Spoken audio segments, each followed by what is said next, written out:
Good morning, student.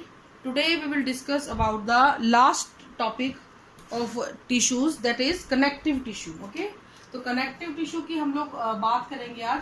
तो basically आप नाम से ही समझ रहे होंगे, connective tissue is the tissue which connect various part of the body to each other. तो ये कनेक्ट करने का काम करता है. ये स्किन को मसल से कनेक्ट करने का काम कर सकता है, ये मसल्स को मसल से कनेक्ट करने का काम कर सकता है, ये बोन को बोन से कनेक्ट करने का काम कर सकता है, या फिर ये फ्लूइड मीडियम की तरीके से होगा और अपनी पूरी बॉडी के अलग अलग पार्ट्स को कनेक्ट करने का काम करता है. तो एक कम्युनिकेशन का काम करता है. इसके अलावा ये बाइंडिंग में भी हेल्प करता है, बाइंडिंग बहुत सारे करता है. ये पैकेजिंग के लिए भी काम करता है, ये प्रोटेक्शन के लिए भी काम करता है. तो बेसिकली एक ऐसा टिश्यू जो कनेक्शन के साथ साथ बहुत सारे टिश्यूज को आपस में, बहुत सारे बॉडी पार्ट्स को आपस में कनेक्ट भी कर रहा है, प्लस ये क्या कर रहा है, आपको प्रोटेक्शन देने का भी काम कर रहा है, पैकेजिंग टिश्यू की तरह भी काम कर रहा है. ऐसे टिश्यू को हम लोग क्या बोल देते हैं बेटा? कनेक्टिव टिश्यू बोल देते हैं. इस कनेक्टिव टिश्यू का जो रेंज है हमारी बॉडी के अंदर वो बहुत वास्ट होती है, बहुत बड़े पैमाने पे ये आपकी बॉडी के अंदर पाया जाता है. इसके बहुत सारे टाइप्स हैं जो अलग अलग प्रकार से अपने फंक्शंस को परफॉर्म करते हैं. कनेक्टिव टिश्यू जो होता है ये लिविंग होता है. अगर इसकी सभी के हम एक बेसिक स्ट्रक्चर पढ़ना चाहें तो कनेक्टिव टिश्यू जो होता है एक फ्लूइड मैट्रिक्स का बना होता है. ये जेली लाइक हो सकती है, लिक्विड हो सकती है, सेमी लिक्विड हो सकती है, और उसके अंदर आपको फाइबर मिलते हैं और कुछ एक सेल भी मिलती है. तो बेसिकली अगर हम कनेक्टिव टिश्यू की बात करें तो इसके पास मैट्रिक्स होता है, इसके पास फाइबर्स होते हैं और इसके पास कुछ एक सेल्स भी होती हैं, और ये सारी चीजें मिलके क्या बनाती हैं? कनेक्टिव टिश्यू बनाती हैं. अगर ये कॉम्पैक्टली अरेंज होती हैं तो टिश्यू हार्ड हो जाता है, अगर ये लूजली अरेंज होती हैं तो टिश्यू थोड़ा सा लूज हो जाता है, और अगर ये बिल्कुल ही फ्रीली होती है, फ्री फ्लोइंग होती हैं तो फ्लूइड कनेक्टिव टिश्यू की तरह ये काम करती हैं. ठीक है बेटा. ये लेकिन ये ध्यान रखना, ये सभी की सभी सेल जो होती हैं ये लिक्विड फॉर्म, ये सभी सेल लिविंग होती है. सॉरी, लिक्विड बोल दिया मैंने, लिविंग होती हैं. अब हम इसके टाइप्स की बात करेंगे. तो we have fluid connective tissue, we have areolar tissue, इसको लूज कनेक्टिव टिश्यू भी बोल देते हैं. ठीक है. फिर डेंस रेगुलर टिश्यू, फिर आता है आपका स्केलेटल टिश्यू, और फिर आता है आपका adipose tissue. These are the different type of the tissue. तो हम लोग एक एक करके इनको डिस्क्राइब करते हैं. सबसे पहले आपकी बात करेंगे हम फ्लूइड कनेक्टिव टिश्यू की. मैंने आपको बताया, आप इसके नाम से ही समझ जाओ कि ये जो टिश्यू है यहाँ पे जो मैट्रिक्स है वो फ्लूइड फॉर्म में है, बहुत ही फ्री फ्लो होता है मैट्रिक्स का. तो मैट्रिक्स बहुत हार्ड नहीं होती है, फाइबर यहाँ पे प्रेजेंट नहीं होते हैं, यहाँ पे सिर्फ आपको एक लिक्विड मैट्रिक्स मिलेगी और कुछ एक सेल्स भी मिल जाती हैं. तो फाइबर की प्रेजेंस यहाँ पे देखी नहीं गई है. ये फ्री फ्लोइंग होता है, ये इजीली फ्लो कर जाता है, और इसके एग्जांपल होता है बेटा आपका ब्लड और प्लाज्मा. ठीक है. ब्लड, प्लाज्मा, लिम्फ, ये सारे इसके एग्जांपल होते हैं. और आपको ये बात बहुत अच्छे से पता है, छोटी क्लासेस में आप पढ़ते हो कि ब्लड जो है उसकी पहुंच हमारी बॉडी के हर एक पार्ट तक है. ब्लड हमारी बॉडी के हर एक हिस्से में फैला हुआ है. ठीक है. तो ब्लड, फ्लूइड कनेक्टिव टिश्यू को वेस्कुलर टिश्यू भी बोल दिया जाता है क्योंकि ये फ्री फ्लोइंग होता है.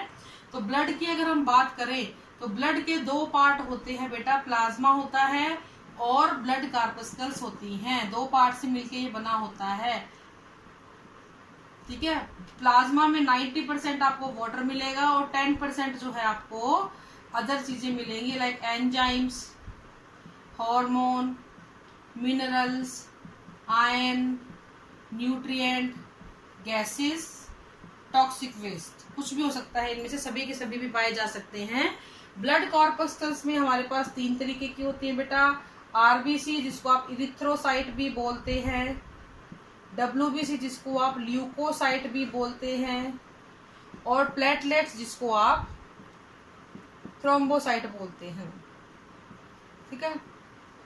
इरिथ्रोसाइट का काम क्या होता है? ये ब्लड को रेड कलर देती है due to the presence of haemoglobin. Haemoglobin की वजह से इसका जो रंग होता है लाल होता है. इसका काम होता है ऑक्सीजन को और CO2 को कैरी करना और इसको यहाँ वहां ले जाना है. ये ऑक्सीजन और CO2 कंपाउंड बनाती है ऑक्सीजन के साथ ऑक्सी हीमोग्लोबिन, CO2 के साथ कार्ब एमिनो हीमोग्लोबिन बनाएगी और गैसेस एक्सचेंज में हेल्प करेगी। अगर ब्लड का लाल रंग पूछा जाए तो बोल देना आरबीसी की वजह से होता है, क्योंकि आरबीसी में हीमोग्लोबिन है जो आयरन कंटेनिंग होती है, इसके पास आयरन पाया जाता है। इसका काम है ऑक्सीजन और CO2 और O2 का एक्सचेंज करना। ल्यूकोसाइट व्हाइट कलर की होती है, कलरलेस ही होती है। व्हाइट तो क्या होती है बेटा, कलरलेस होती है, लार्जेस्ट होती है, इसके अमाउंट में भी सबसे बड़ी संख्या में भी सबसे ज्यादा मिलती है। और इसका काम होता है इन्फेक्शन से बचाना, प्रिवेंट फ्रॉम इन्फेक्शन से बचाने का हमें ये काम करती है। ये सबसे स्मॉल होती है और इसकी कोई खास शेप भी नहीं होती है, ये बड़ी सेल्स के टूटने से बनती है। इसका काम होता है बहुत इंपॉर्टेंट, जब भी ब्लड चोट लगती है और खून बहता है तो उस खून को बहने से रोकने के लिए ये ब्लड क्लॉटिंग का काम करती है। इसी तरीके से आपके बॉडी में पाया जाता है एक और fluid connective tissue that is lymph. ये भी प्लाज्मा का बना होता है और इसमें आपको लिम्फोसाइट सेल मिलती हैं। बिल्कुल इसी तरीके से वो काम करेगी। लिम्फोसाइट सेल भी इन्फेक्शन से बचाने में, एंटीबॉडीज बनाने में हेल्प करती हैं। नेक्स्ट टिश्यू आता है बेटा आपका एरियोलर टिश्यू। एरियोलर टिश्यू को आपने लूज कनेक्टिव टिश्यू बोला था ना, तो यहाँ पे मैट्रिक्स होती है और उसमें फाइबर पड़े हुए होते हैं, बहुत ही लूजली पैक्ड ये सेल होती हैं सारी की सारी, ठीक है बेटा। तो लूजली पैक्ड होती हैं। सबसे ज्यादा मिलने वाला टिश्यू है ये आपकी बॉडी में, सबसे ज्यादा अमाउंट में यही पाया जाता है। ट्रांसपेरेंट जेली लाइक इसकी मैट्रिक्स होती है। इसके अंदर दो तरीके के फाइबर पाए जाते हैं, येलो इलास्टिक फाइबर जो कि इलास्टिन प्रोटीन के बने होते हैं, और व्हाइट कोलेजन फाइबर जो कि कोलेजन प्रोटीन के बने होते हैं। इलास्टिन फाइबर इलास्टिसिटी प्रोवाइड करेगा और कोलेजन फाइबर जो होता है स्ट्रेंथ और फ्लेक्सिबिलिटी प्रोवाइड करेगा, ठीक है। ये मजबूती प्रोवाइड करने का काम करते हैं और इलास्टिसिटी प्रोवाइड करने का काम करते हैं। आपकी स्किन को मसल से जोड़ने का काम यही करते हैं। आपकी जो ब्लड वेसल्स होती हैं उनको अलग, उनके बीच में, नर्व्स के बीच में, सभी जगह पे जहाँ पे भी कोई दो ऑर्गन आ रहे हैं उनके बीच में जो जगह होगी उसमें ये टिश्यू भरा हुआ होता है, ताकि दोनों एक दूसरे को इंटरफेयर ना करें। इसीलिए ये एज ए पैकेजिंग टिश्यू भी माना जाता है और सबसे ज्यादा अमाउंट में आपकी बॉडी के अंदर यही पाया जाता है। नेक्स्ट होता है बेटा आपका dense connective tissue, sorry dense regular tissue. इसमें कंपैरेटिव टू एरियोलर थोड़ी जो लूजनेस होती है वो कम होती है, लूजनेस थोड़ी सी कम होती है। यहाँ पे फाइबर वही वाले मिलेंगे, व्हाइट और येलो फाइबर मिलता है।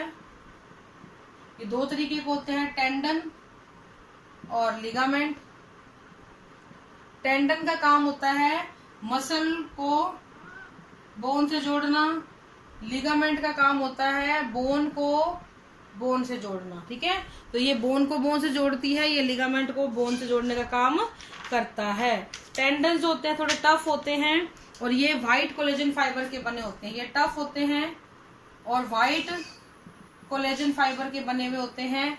ये थोड़े से लूज होती हैं और ये बनी हुई होती है बेटा येलो इलास्टिक फाइबर की, ठीक है। येलो इलास्टिक फाइबर की बनी हुई होती है। ये इंपॉर्टेंट क्वेश्चन है, ये बहुत बार पूछा जाता है बेटा कि टेंडन क्या काम करते हैं, लिगामेंट क्या काम करते हैं, तो आपको ये ध्यान रखने हैं कि कैसे क्या ये काम करते हैं और किससे बने हुए होते हैं। फिर नेक्स्ट आता है बेटा आपका एडिपोज टिश्यू। ये बड़ा इंपॉर्टेंट टिश्यू होता है। इसको आप लोग अलग अलग नामों से भी जानते हो, लाइक ब्लबर के नाम से आपने सुना होगा, हम्प के नाम से आपने सुना होगा, मोटापा के नाम से भी आपने सुना होगा, फैट, मोटापा जो होता है ना। तो एडिपोज टिश्यू आपकी स्किन के नीचे पाया जाता है। ये फैट स्टोरिंग टिश्यू होता है। ये आपको जब आप कुछ नहीं खा रहे होते ना उस टाइम पे आपको एनर्जी प्रोवाइड करने का काम करता है, आपकी बॉडी को इंसुलेट करने का काम करता है। तो ब्लबर आपको मिलेगा व्हेल के अंदर, हम्प आपको मिलेगा कैमल के अंदर, और ये आपको हर मोटे बच्चे में, हर मोटे इंसान में मिल जाएगा। फैट स्टोरिंग टिश्यू होती है। बहुत सारी फैट सेल इसमें पाई जाती हैं। फैट सेल जो होती है फैट ग्लोब्यूल्स की बनी हुई होती हैं। फैट के ग्लोब्यूल होते हैं इसके अंदर, जिसकी वजह से क्या होगा, बड़ी बड़ी फैट स्टोर कर लेता है ये, और ये मोटापे का काम करता है, ठीक है। नेक्स्ट आता है बेटा आपका स्केलेटल टिश्यू, स्केलेटल टिश्यू सबसे हार्ड होता है। यहाँ पे फाइबर और calcium carbonate, magnesium sulphate, phosphorus, ये सारी चीजें यहाँ पर पाई जाती हैं। ठीक है, इसमें क्या होता है बेटा, बेसिकली हमारे जो बोन और कार्टिलेज के अंदर आती हैं। कार्टिलेज, कॉन्ड्रोसाइट, आपको सिर्फ ये ध्यान रखना है कार्टिलेज बना किसका होता है, कार्टिलेज बना होता है कॉन्ड्रोसाइट सेल, मैट्रिक्स के अंदर कॉन्ड्रोसाइट सेल पाई जाएंगी, और बोन्स बनी होती हैं ओस्टियोक्लास्ट सेल से, ओस्टियोब्लास्ट, और इसको कॉन्ड्रोब्लास्ट भी बोल देते हैं, कॉन्ड्रोब्लास्ट बोल दो, कॉन्ड्रोसाइट बोल दो। ये मेन चीज होती है यहाँ पे जिनके द्वारा ये बनती है। तो कार्टिलेज कहाँ मिलेगी, आपका ईयर पिन्ना, आपकी नोज की टिप, आपकी दो बोन के बीच में जहाँ पे भी जॉइंट होता है। बोन्स जो होती हैं ये सबसे हार्ड पार्ट होती हैं, आपका फ्रेमवर्क बनाने का काम करती हैं।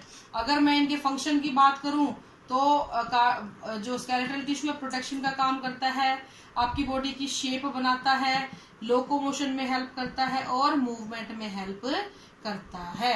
तो ये सारी चीजें हैं बेटा कनेक्टिव टिश्यू में।